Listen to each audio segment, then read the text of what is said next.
Hello viewers, you're watching India Today Global with me, Ishita Mitra, and the big story we're tracking for you today is about the new developments coming in from the Russia-Ukraine war.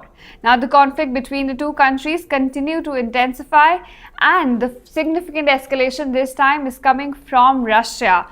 President Vladimir Putin has clearly claimed that it will keep testing its new Oreshnik Hypersonic missile in combat conditions. Now, while also adding that the country has a stockpile of these missiles prepared for use if needed. Now, this is a major announcement coming in from the Russian president, and remember, this is the same medium-range missile that Russia used to attack Ukraine's Dnipro region recently, and this was after Ukraine used United States ballistic missiles and UK's cruise missiles to hit Russia first. Now, with the world already reeling from the scale and devastation of this conflict that has been going on for over 1,000 days, this missile's capabilities bring a fresh wave of uncertainty and fear to the ongoing conflict. So, today we'll break it down what this missile means for the war, for global security, and how Ukraine and the West are responding to Russia's new threat. Starting with the missile. Now, the Oreshnik missile is part of Russia's effort to modernize its missile arsenal, and its introduction marks a serious escalation in the ongoing conflict.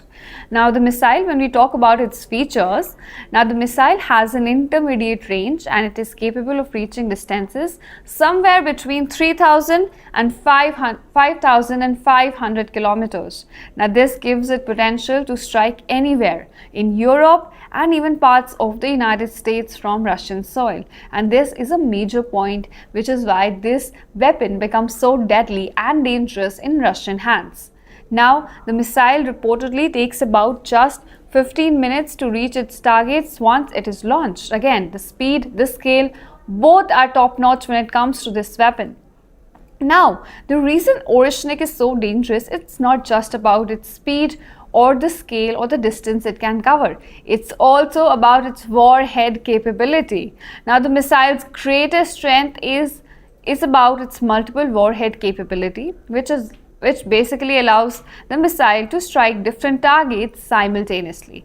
And this is a feature traditionally that we see in intercontinental ballistic missiles, and this is the reason people actually thought that when Russia conducted an attack on Ukraine's Dnipro, that it was an ICBM attack. The reason is this, because the feature of this missile very much aligned with what an ICBM also has. Now, if you go further, in case of this attack, Oreshnik was reportedly armed with conventional warheads and not nuclear ones, but the precision and devastating potential suggests that it could cause significant damage if, of course, Russia decides to go the nuclear way. Now, the Russian president claims that no countermeasure exists in the world today that could stop this. Again, something very strong, something very assertive coming in from the Russian side, saying that we now have a weapon that you cannot counter in any way. No country and no other ally of Ukraine can counter this in any way. Further, it is this feature which makes it a potent tool in Russia's arsenal, as it could bypass most air defense systems deployed by its adversaries. Of course, this makes it very dangerous and something that could trigger or help the war to overspill beyond Ukraine's border. Now, what has been the Ukraine's response so far? Now, it becomes crucial to understand how is the other side reacting to this development in the war. So, when we talk about that, the wartime president Volodymyr Zelensky has, of course, condemned Russia's missile launch, even describing it as an act of terror. Now, Zelensky has, of course, confirmed in his nightly address. So, this is something that has become a part of the war itself, that we often see Ukrainian president going and doing his nightly address, where he gives the world more information about the developments on the battlefield and what Ukraine has been doing so far and how Russian side has been responding to that. So in the recent So in the recent nightly address that Zelensky spoke to people, he said that Ukraine is working with its Western allies to develop new air defense systems which are capable of countering this new threat, which of course refers to this missile that Russia used against Ukraine. And further, if you see, Ukraine's defense ministers have already been in meetings. They have been holding meetings with their partners in the US and Europe to find solutions to this new problem that has now come up on the battlefield from Russian side. Now, if you see, while Oreshnik missile is a game changer in terms of its speed and destructive power, experts often believe that Ukraine's response in coordination with US and its allies will be basically the key to mitigating the threat. So basically what experts and world over security experts are saying is that, of course, this is a game changer from Russian side. This is a very dangerous weapon. This weapon, in terms of its speed, scale and destructive power, can prove to be something that turns the tide of war. However, how Ukraine actually responds to this threat, in coordination with its allies, is also something that's going to determine to what extent this weapon can actually bring about a change in the way war has been going so far.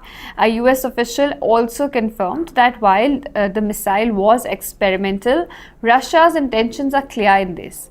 They are showcasing a new highly advanced weapon as a part of a broader strategy to shift the balance of power, which is something which we just talked about, that it has the power to turn the tide of war, but will it or will it not, is something that depends on how Ukraine responds to this new threat.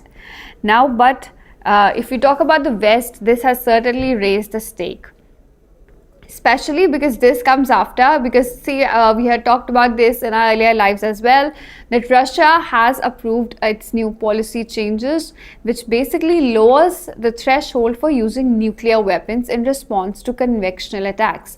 Earlier you could use nuclear weapons in response to nuclear attacks, but now Russia is saying that there are certain circumstances where we could respond through a nuclear threat, through a nuclear attack, to a conventional attack. How does that mean? So basically what they've said is that if a nuclear power, for example like US, helps a non-nuclear power like Ukraine in attacking Russia, then they can go ahead and use their nuclear weapon to respond to such attacks. And if you see the growing attacks against Russia, where Ukraine has been using UK Storm Shadow missiles and of course United States long-range ballistic missiles, this can of course be a very good option, or a very potential option for Russia on the table. Now, after giving you all the developments which are happening on the battlefield, which are happening between Russian leaders and Ukrainian leaders, the question remains, how far will the conflict go? Will Russia continue to escalate with new weaponry, or how will Ukraine and its Western partners respond? Well, for now, both the sides appear entrenched in their positions, and possibly we are not seeing an end to this conflict very soon. Well, this is an overview of all the developments which are happening on the Russia-Ukraine war, in the battlefield between Ukrainian leaders and between Russian leaders. These are the developments so far, and the latest that we're getting from this ongoing conflict. Of course, this has been going on for over 1,000 days now, and it seems like even the war fatigue is setting in. Even the viewers are asking the same question: when will this war end? Well, as of now, we do not have a certain answer to this, but it does seem that developments are happening very rapidly on the front, and we could see some changes coming in. So thank you viewers for tuning in this for the Russia-Ukraine war updates. Stay tuned to India Today Global, where we simplify geopolitics for you.